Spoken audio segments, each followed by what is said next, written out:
Olá, nós estamos aqui com o administrador José Manuel Barreiros e o administrador Leonardo Silva, que acabaram de ministrar a palestra Marketing Integrado à Logística como um Diferencial Competitivo. Tudo bom, Leonardo? Tudo bom, Manuel? Tudo ótimo. Obrigada por estarem aqui na TV CRRJ. Um prazer. Leonardo, vou começar com você. O que você acha qual o diferencial que hoje a logística proporciona para as empresas, para as organizações como um todo? Um princípio básico de atender a necessidade do consumidor de receber o seu produto. A logística, ela tem que entender que ela é o processo fim de todo um processo que marketing gerou. Onde a gente fala que o marketing ele gera a demanda, mas quem efetiva a necessidade é a logística quando atende a necessidade de entrega do produto. Só que essas duas relações, elas não andam sozinhas, elas andam em conjunto. Onde o marketing gera a demanda, mas quem entrega a demanda ocasionada pelo consumidor é exatamente a logística. E como é que vem essa vantagem competitiva dessa integração? Hoje a gente tem um problema no cenário brasileiro como um todo, né, muito grande da insatisfação do atendimento ao consumidor. E seja ela do atendimento de você ligar para um call center e entender qual é o processo da sua mercadoria e efetivamente de ter o prazo combinado com você de estar entregando, né? Então, o primeiro ponto que a gente tem que entender é que o diferencial competitivo não só está em eu criar uma grande marca, eu ter um diferencial do meu produto com qualidade, e sim da prestação do serviço ser atendida conforme foi combinado com o consumidor. E é aí nesse momento que a logística entra para se tornar um diferencial competitivo entre as empresas e o consumidor final.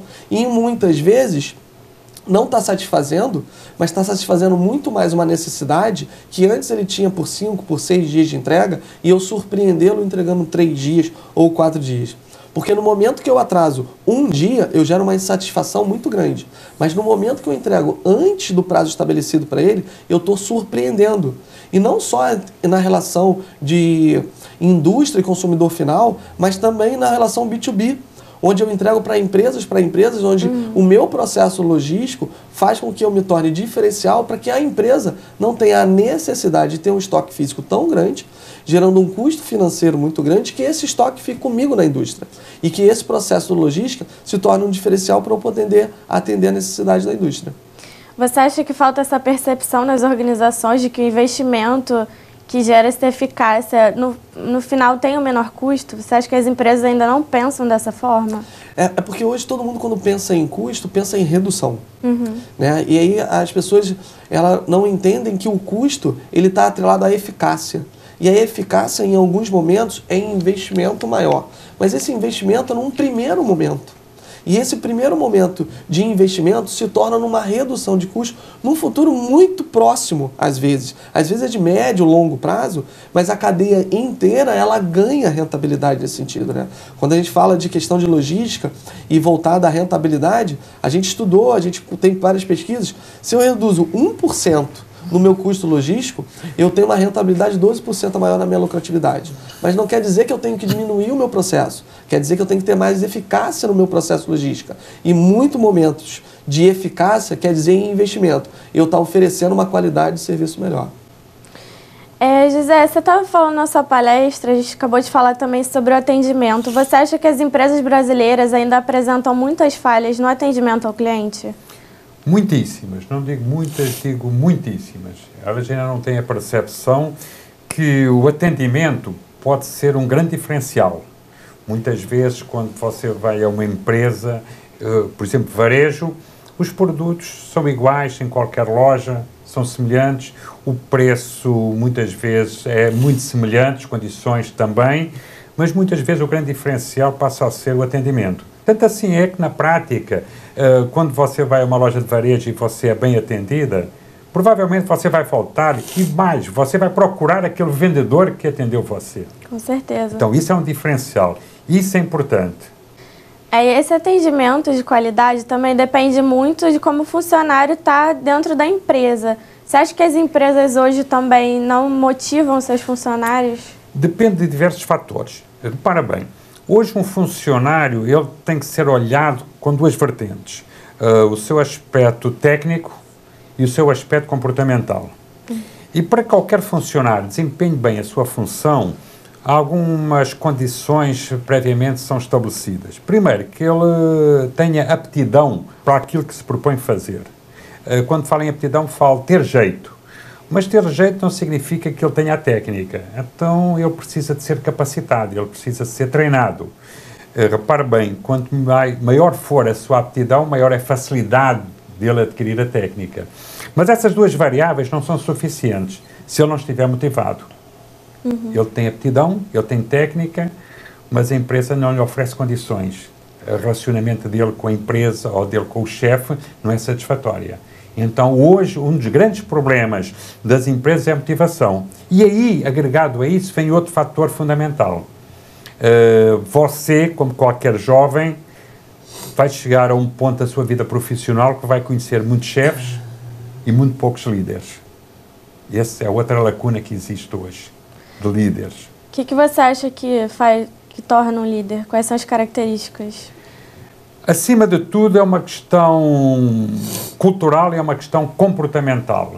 Repara bem, você é chefe, você se impõe, porque você tem o poder. Líder, não. Ele é aceite. E isso tem vários aspectos. Precisa de passar não só de conhecimentos técnicos, mas tem que passar a ser um exemplo em termos comportamentais. Eu atrapalhei. Ele falou alguma coisa, mas eu não entendi agora. Se ele pode voltar onde? O início da resposta, sim. Há a grande diferença, a necessidade hoje as empresas, ao longo do tempo, os jovens vão encontrar ao longo da sua vida profissional muitos chefes e talvez muito poucos se encontrarem líderes. E as empresas também cometem erros nesse aspecto.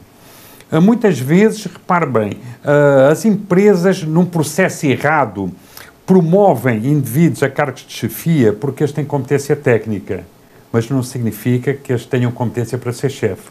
Porque o perfil é totalmente diferente. Repara, eu vou dar exemplo, já que está falando na área de vendas, entre um gerente de vendas e um vendedor. O perfil é diferente. O vendedor, ele tem que ser bom na sua atividade. Mas um gerente de vendas, além da sua atividade profissional como vendedor, ele tem que ser alguém com capacidade para dirigir pessoas. E isso talvez seja a parte mais complicada, você dirigir pessoas.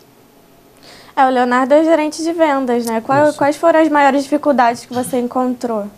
A dificuldade que a gente tem no âmbito todo, não só de vendas, né? É a questão que você perguntou da questão da motivação.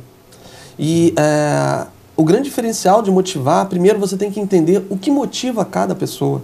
Porque a sua motivação ela é diferente da minha. Claro. Mas ela em conjunto, ela pode chegar ao nosso objetivo comum, né?